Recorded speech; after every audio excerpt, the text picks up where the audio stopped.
অনেকদিন পরে ছাদে আসলাম, আর ছাদে এসে আমার মনটা পুরো ভেঙে গেছে। এখানে অনেকগুলো ড্রাগন ফলের কুড়ি ছিল, সব এভাবে লাল লাল হয়ে কালো কালো হয়ে পড়ে গেছে।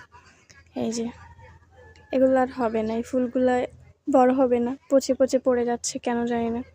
অ্যান্ড এই দুটা বড় হওয়ার চান্স আছে, যদিও পিঁপড়া ধরে আছে জানি না, আবার পচেও যেতে পারে।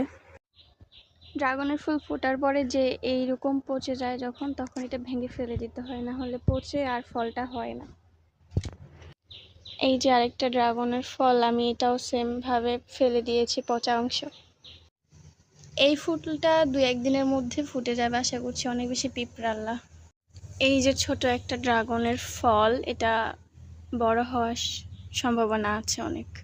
ফল ধরা অবস্থায় যখন এরকম আগাগুলা বের হবে, এগুলো কচি ডাল, এগুলো ভেঙে দিতে হবে, না হলে ফলগুলো হবে